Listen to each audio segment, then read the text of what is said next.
नमस्कार दोस्तों। आज 24 अक्टूबर 2023 है और हैप्पी दशहरा एवरीवन। और आज जो हम बात करेंगे वीडियो में वो ये बात करेंगे कि बाज़ार में अभी जो सिस्टम चल रहा है, सिस्टम इन द सेंस कि बाज़ार में अभी जो बिहेवियर है बाज़ार का वो कैसे है। देखिए, इस वीडियो में हम बात करेंगे मोर ओवर ऑब्जेक्टिवली बात करेंगे। ये बात नहीं करेंगे कि बाज़ार में क्या लग रहा है और क्या हो सकता है। हम बात करेंगे जो कि फ़िलहाल बाज़ार में एट प्रेजेंट जो सिचुएशन बाज़ार की चल रही है। क्योंकि जो पैसा बनता है वो सिग्नल से नहीं बनता। पैसा बनता है जब आप अपनी पोजीशन कैरी करते हैं और अपनी पोजीशन को होल्ड करने का मतलब होल्ड करने की कोशिश करते हैं। अब देखो, होल्ड आप तभी कर सकते हो जब आप में कन्विक्शन हो, क्योंकि बाजार में कन्विक्शन और कैरिंग करने से ही पैसा, आपका बड़ा पैसा बनेगा। जब बड़ा पैसा बनेगा तो ही आपके अकाउंट में चेंजेस आएंगे। अदरवाइज आप वही 5,000, 8,000, 10,000, 20,000 ही over the period of time बनाते रहोगे। क्योंकि प्रॉब्लम क्या आती है जब हमारे पास बड़ा पैसा नहीं आता। क्योंकि जब बड़ा पैसा आपके पास आता है तो बड़ा पैसा आने से फर्क क्या पड़ता है कि आपका एक वेल्थ क्रिएट होने की भी प्रोबेबिलिटी बढ़ जाती है। बिकॉज अब एक चंक में जब पैसा आता है तो आप उस चीज़ में किसी और भी सेगमेंट में उसको इन्वेस्ट कर सकते हो। तो पॉइंट यहाँ पे ये है बोलने का कि हमें ये सीखना चाहिए कि हम अपनी पोजीशन को कैरी कैसे कर सकते हैं, होल्ड कैसे कर सकते हैं। और मैं यहाँ पे कोई आपको वाइल्ड टारगेट नहीं दूंगा कि जो निफ्टी है आपका वो 18,500 आ जाएगा, 18,800 आ जाएगा। देखो, इन सब चीज़ों से ना आप लगता है कि आप बहुत होशियार हो, बहुत सारी चीजें आप कर पाते हो, बट टू बी फ्रैंक इससे पैसा नहीं बनता।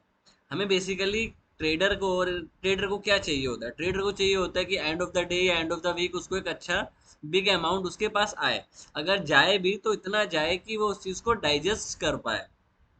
अब अगर हम बात करते हैं बाजार की, देखिए बाजार में अभी क्या हुआ है, जैसे कि हम ऑफनली इस बारे में बात भी कर रहे थे, जो कि बाजार में एक प्रॉब्लमेटिक चीज लग रही है। देखिए, बाजार में जब बॉन्ड यील्ड ऊपर जा रही थी या आपका क्रूड ऑयल ऊपर जा रहा था तो आप भी ऊपर जा रहे थे। आपने देखा होगा 19,000 सॉरी,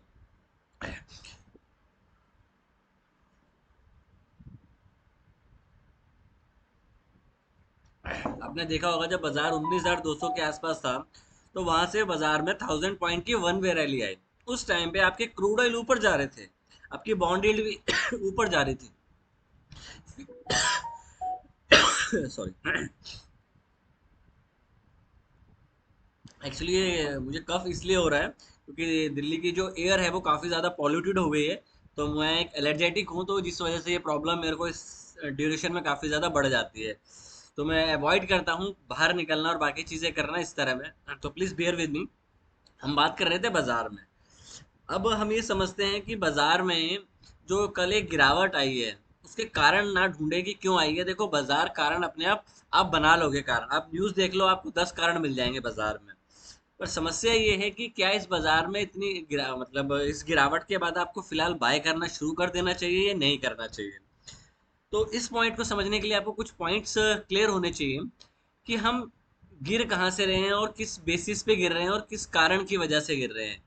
कारण गिरने के बाद बन जाते हैं। अगर आप पीएसयू बैंक्स को देखें, ये पीएसयू बैंक का चार्ट लगा रखा है मैंने, तो कल इस पीएसयू बैंक में ऑलमोस्ट 4% के अराउंड डाउन साइड आई है।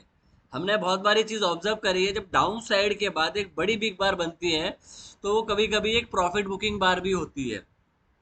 डिपेंड ऑन किस बेसिस पे बन रही है। अभी जो हमारे बाजार में जो समस्याएं चल रही हैं वो काफी ज्यादा अनसर्टन अनसर्टन है। अनसर्टन इस बेसिस में है कि आपका क्रूड ऑयल में क्या होने वाला है। आपका बॉन्ड यील्ड दोबारा 5% हो गई थी, वो वहां से एकदम रिवर्स हो गई कल।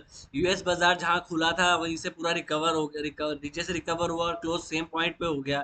तो बाजार में कोई क्लैरिटी नहीं है, क्योंकि अगर यूएस बाजार 4 दिन, अगर आप डॉय जोन का चार्ट भी देखें, एक मिनट, अगर आप डॉय का चार्ट भी लगाएं तो आप ये देखिए, 1 2 3 4, आप कल भी नीचे से रैली करते हैं और अगेन क्लोज पे बंद होते हैं।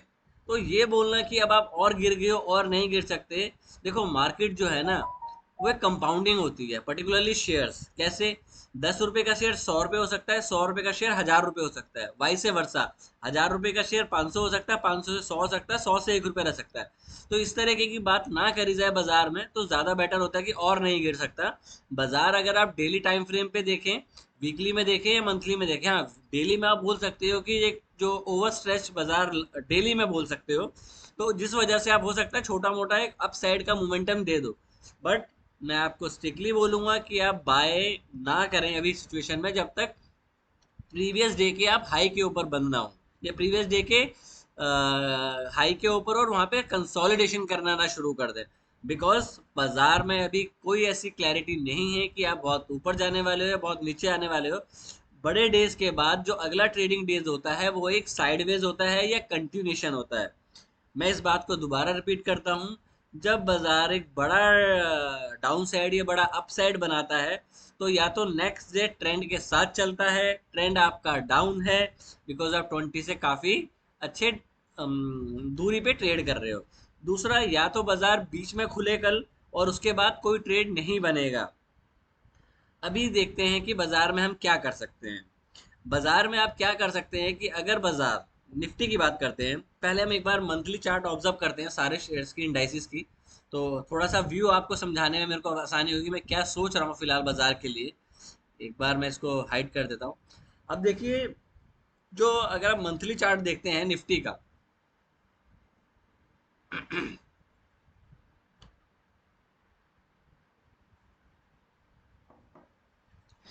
आप 1 2 3 आप ऑलमोस्ट 4 मंथ से एक ही पॉइंट पे क्लोज हो रहे हैं।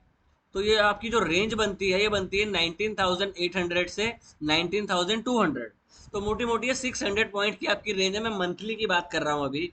तो अगर ये नीचे का लेवल आपका टूटता है 19,200 वाला, तो आप यहाँ से 600 पॉइंट की और डाउन साइड आप देख सकते हैं। ये मंथली चार्ट पे ये लग रहा है कि ऐसा प्रोबेबिलिटी हो सकती है। बट आप यहाँ बोले वीकली में या मंथली में आप ओवर स्ट्रेच नहीं हो, तो आपको और नीचे जाने की प्रोबेबिलिटी की जो चांसेस हैं वो ओपन है कि आप और नीचे भी जा सकते हो। आप ये सोच के बाय ना करें कि अभी और नीचे नहीं, या अब और नीचे नहीं जाएगा, साइडवेज हो जाएगा। जब साइडवेज हो जाएगा, ऊपर जाएगा, तो हम भी उसमें पार्टिसिपेट कर लेंगे कि हम बाय कर लेंगे। फिलहाल अगर आप डेली मंथली चार्ट देखेंगे, तो मंथली चार्ट एक बेरिश सिग्नल दिखा रहा है, और अगर इसी लेवल पे आसपास ये क्लोज हो जाता है, क्योंकि आपके 3 या 4 ही ट्रेडिंग डेज बचे हैं, तो ये एक थोड़ा चिंता का कारण हो सकता है। चिंता का कारण इसलिए भी हो सकता है, आप निफ्टी जूनियर देखिए, ये आपको किसी भी जगह से कंफर्ट नहीं दे रहा है, ये आपको एक टॉप का साइन दे रहा है कि आप यहाँ पे टॉप आउट हो रहे हैं। देखिए, यहाँ आपने हाई बनाया इस जगह के आसपास, लाइफ टाइम हाई, हल्की सी करेक्शन आई, फिर आपने बनाया, फिर आपने ये बनाया, ठीक है, आपने ये लो नहीं बनाया, फ्रेश फ्रेश लो नहीं बनाया। तो अगर यहाँ से अब तीसरी बार रिजेक्शन आती है, तो अच्छी पॉसिबिलिटी हो सकती है कि आप 20 के अराउंड आराम से आ सकते हो। तो 20 के अगर पास आप आते हो, तो ऑलमोस्ट 42,000 के आसपास है। तो यहाँ पे भी आपको टॉप आउट के साइन नजर आ रहे हैं। मैं निफ्टी नेक्स्ट 50 की बात कर रहा हूँ, निफ्टी जूनियर की बात कर रहा हूँ।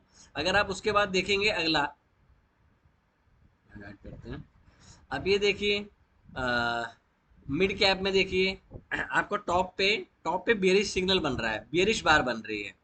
उसके बाद आप स्मॉल कैप देखिए, मैं सारे चार्ट आपको मंथली दिखा रहा हूँ। ये वर्टिकल रैली हुई है, ठीक है, आपकी रिट्रेसमेंट ये 28% भी नहीं है। बट अगर मंथली देखें, तो इसमें एक टॉप का साइन यहाँ पे बनाना शुरू किया है। अब बैंक निफ्टी को देखें, क्योंकि बैंक निफ्टी ने अब मंथली के बाद एक टॉप पे शूटिंग स्टार बनाने के बाद शूटिंग स्टार या डोजी फैमिली का एक पैटर्न बनाया है। उसके बाद आप देखिए, इसमें फिर डाउन साइड कंटिन्यूशन है। आप नेक्स्ट 500 देखिए, टॉप के बाद अगेन एक बेरिश साइन है। आप ऑटो देखिए, ऑटो एक ऐसा है जो कि टॉप पे डोजी बना रहा है, मतलब यहाँ पे बाजार में अनडिसाइसिव है, मतलब क्लियर इंडिकेशन नहीं है ऑटो सेक्टर के लिए। अगर आप प्राइवेट बैंक देखो, एज यूजुअल, अगर आप पीएसयू बैंक देखो, तो सबसे ज्यादा पिटाई जो इसकी हुई है पीएसयू बैंक की हुई है, ऑलमोस्ट 10% ये इस महीने में नीचे आ गया है। आप पीएसयू बैंक की हालत देख सकते हैं, काफी टाइम से खराब है। जब मैंने वीडियो लास्ट टाइम बोला था कि पीएसयू बैंक में 360 डिग्री का टर्न अराउंड हो चुका है। एनर्जी में भी देखिए, आप टॉप से डबल टॉप के साइन आ रहे हैं। आप फाइनेंशियल सेक्टर सेम है। ये सारे चार्ट जो है मंथली हैं। एफएमसीजी आपका टॉप पे साइडवेज हो गया है, तो अगर इसका लो जाएगा तो और आपके लिए डाउन साइड के जो गेट है वो खुल जाएंगे। आईटी आपका एज यूजुअल ठीक है, काफ़ी ज़्यादा डिपेंड करता है आपकी नेस्डैक के बिहेवियर से, तो वहाँ जैसा हो रहा है उसी अकॉर्डिंग यहाँ पे भी है। बट स्टिल आप इसको बोल सकते हो कि ज़्यादा ऊपर भी नहीं है और ज़्यादा नीचे भी नहीं है। अगर आप मेटल देखो तो मेटल आप एक सिक्लिकल शेयर है और सिक्लिकल सेक्टर है, और इसमें प्रॉब्लम्स रहेगी जब तक चाइना में प्रॉब्लम्स रहती हैं कि वहाँ ग्रोथ की प्रॉब्लम है, वहाँ पे बाकी रियलिटी सेक्टर्स में प्रॉब्लम है, वहाँ पे लोन्स की प्रॉब्लम है, तो इस तरह की प्रॉब्लम अगर वह रहती है तो मेटल से आप दूर ही रहें तो ज़्यादा बेटर है। फार्मा में ऐसा लग रहा है कि थोड़ा सा टॉप आउट यहाँ से थोड़ा सा हो सकता है, तो थोड़ी और करेक्शन इसमें आ सकती है आपकी 13,800 तक की, तो मतलब 1000 पॉइंट की आप डाउन साइड इसमें भी देख सकते हैं। अब रियलिटी सेक्टर में निफ्टी रियलिटी देखेंगे तो इसमें थोड़ा सा होल्ड किया हुआ है, बट फिलहाल इसमें भी ऐसा कुछ ये नहीं लग रहा कि ये बहुत तेज ऊपर जाने वाला है। जस्ट एक नैरो रेंज में है और 1% इस महीने स्टिल ऊपर है। इंडिया विक्स को देखिए, आप एक टाइम पे 10% डाउन थे कल, और एंड ऑफ द डे आप पॉजिटिव बंद हो गए। अब इस पूरी कथा का कारण जो समझाना वो ये है कि बाजार में एक रैली के बाद एक टॉप आउट के साइन नजर आ रहे हैं। बात को दोबारा समझिएगा, साइन बोला है मैंने, ये नहीं बोला कि कंटिन्यूशन शुरू हो गई है। पर जो चीज दिखाई दे रही है बाजार में वो साइन अच्छे नहीं है बाजार में। बाजार में ये हो सकता है अगर मिड कैप और स्मॉल कैप ऐसे ही कंटिन्यूशन में जाएंगे, तो जो चीज़ आपकी आउट परफॉर्म कर रही थी अगर वो अंडर परफॉर्मेंस करने लग जाएगी, तो आप में एक डाउन साइड का आउटकम जल्दी देखने को और मिल सकता है। अभी डाउन साइड स्टार्ट नहीं हुई है, क्योंकि एक दिन की डाउन साइड के बाद आप ये नहीं बोल सकते कि बाजार में डाउन साइड, आप एक रेंज के नीचे आए हो, अभी आप एक रेंज पे पहुंचे हो जो कि आपकी लास्ट 4 महीने की रेंज है। अब वीकली S2 के आसपास हो, अगर आप मंथली भी देखो तो मंथली आप पिवट के थोड़ा सा नीचे हो, मंथली S1 पिवट पे भी नहीं है, तो आप ये नहीं बोल सकते कि हम डाउन साइड में बहुत ज़्यादा नीचे आ गए हैं। तो यहाँ से छोटी मोटी रिलीफ रैली एक बोल सकते हैं कि 50-100 पॉइंट की आ सकती है आपको एक कंफर्ट जोन देने के लिए। बट फिलहाल जो बाजार है अगर नीचे भी खुलता है ऊपर भी जाता है तो फाइनली बाजार को नीचे ही आना है एंड ऑफ द डे। तो अगर अब हम कल की बात करते हैं, हम कल क्या कर सकते हैं बाजार में। निफ्टी का 5 मिनट का चार्ट है ये। देखिए कल क्या प्रोबेबिलिटी निफ्टी में हो सकती है। सबसे बड़ी अच्छी प्रोबेबिलिटी निफ्टी में ये हो सकती है कि निफ्टी यहीं खुले और यहाँ से कंटिन्यूशन देना शुरू कर दे। अगर बाजार गैप अप करता है, gap up in the sense 40 या 50 या 100 पॉइंट का गैप अप करता है, तो आपको पहली ही बार का अगर लो जाता है तो आपको शॉर्ट करना है, बिकॉज जो ये डाउन साइड इनिशियली स्टेज में आपको लास्ट आधे घंटे में मिली है उसका कंटिन्यूशन आपको देखने को मिलेगा। मैं दोबारा रिपीट कर रहा हूँ, अगर बाजार इस रेंज के आसपास खुलता है यहाँ पे और फर्स्ट 5 मिनट का लो या 2 मिनट का लो निकालता है, तो आपको शॉर्ट करना चाहिए with the stop loss of this particular bar, और ये आपका टारगेट होना चाहिए जो आपका क्लोज है। ठीक है, ऊपर जाता है तो आप बाजार को ऊपर जाने देंगे जब तक स्विंग हाई ना बनाना शुरू कर दे इन अ डे। ठीक है, क्यों मैं ये बात क्यों कर रहा हूँ, क्योंकि जब एक पोस्ट डाउन डे मतलब एक बड़े दिन के बाद आपकी दो प्रोबेबिलिटी बनती हैं। दो प्रोबेबिलिटी क्या हो सकती है आपकी, दो पॉसिबिलिटी जो बनती हैं आपकी ये बनती हैं, या तो ट्रेंड कंटिन्यू होगा डाउन साइड पे, या आप एक नैरो डे रेंज बनाओगे। तो हमारे पास कल के ट्रेड के लिए दो पॉसिबिलिटी बनती हैं। एक पॉसिबिलिटी ये बनती है हमारे लिए, या तो निफ्टी इसी लेवल पे खुले और कंटिन्यूशन आ जाए। दूसरी पॉसिबिलिटी ये बनती है कि बाजार गैप अप करे और वहां से धम धम धम धम धम नीचे आ जाए। तो आपके दोनों ट्रेड पॉसिबल हैं और दोनों ट्रेड में आपको प्रॉफिट होगा अगर आप इस चीज़ को फॉलो करोगे। ट्रेड रूल आपका क्लियर होना चाहिए कि आपको करना क्या है। आप 2200 से नीचे हो, अगर आप 20 के आसपास खुलते हो तो आपको शॉर्ट करना चाहिए। अगर 80 टू 100 पॉइंट का आपको गैप अप मिलता है, आप यहाँ पे ये नहीं सोच सकते कि बाजार में गैप ब्रेकअप गैप अप होगा और आप चलते चले जाओगे। देखो ब्रेकअप गैप अप के लिए आपको 200 से ऊपर खुलना पड़ेगा, जो मुझे नहीं लगता कि आप इतना बड़ा 300-200 पॉइंट का गैप अप करोगे। तो प्रोबेबिलिटी क्लियर है कि बाजार अगर 220 के आसपास खुलता है जो कि 320 से 360 के बीच में है, तो आपका इस रेंज का स्टॉप लॉस होना चाहिए। ये जो आपकी रेंज बनी है, ये रेंज से आप ऊपर नहीं जाओ, क्योंकि आपका इनिशियली ब्रेक डाउन इसी लेवल से हुआ था। तो ये आपका एक स्टॉप लॉस होगा। अगर आप 200 के आसपास भी खुल जाते हो तो भी आपको इनिशियली शॉर्ट करना है, तो आपको ज़्यादा अच्छी प्रोबेबिलिटी मिलेगी डाउन साइड के आने के लिए।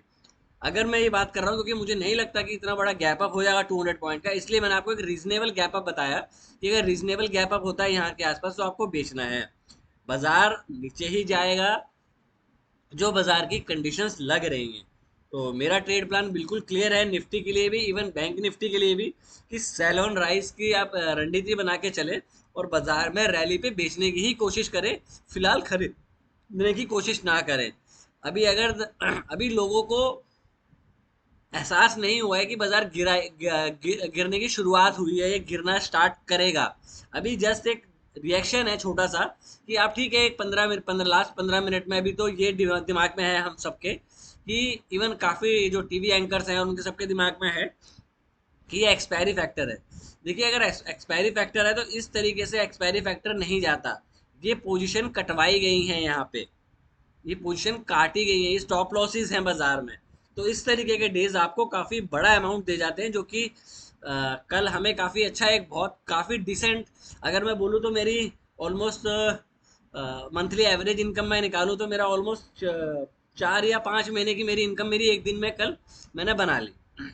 तो ये मेरा व्यू है बाजार में कि हम जो स्टांस रखेंगे वो सेल एंड रैली का ही रखेंगे।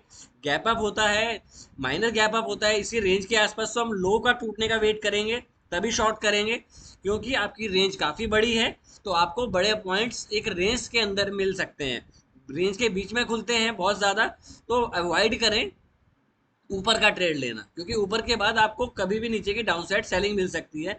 एक कंडीशन लास्ट ये बनती है कि आप बाजार में बहुत बड़ी बार बनाते हैं पहले 5 मिनट की, S1 के पास चले जाते हैं, तो आप इस S1 का वेट करेंगे। क्यों? क्योंकि आप 300 पॉइंट टूट चुके हैं, प्रीवियस डे आप S2 पे थे, तो चांसेस ये हो सकते हैं कि आपको एक रिवर्सल खेलने को भी यहाँ मिल जाए। बट रिवर्सल हम तब खेलेंगे जब वो S1 के आसपास आएगा। ठीक है, निफ्टी में भी यही ट्रेड प्लान है, बैंक निफ्टी में भी यही ट्रेड प्लान है। आप हैवी वेट्स को देख सकते हो, उनमें कोई मोमेंटम नहीं है। रिलायंस मैंने बोला था कि और नीचे जाएगा, रिलायंस अभी और नीचे जाएगा। HDFC बैंक में कोई राहत भी नहीं मिल रही है, जो डाउन साइड के वजह कंसोलिडेशन कर रहा है। किसी भी आप स्टॉक को उठा के देख लीजिए, किसी भी स्टॉक्स में एक एक होता है एक प्रॉफिट की मतलब ये ऊपर जा सकता है। तो किसी भी तरह के बाजार में फिलहाल ये सिनेरियो नजर नहीं आ रहा है।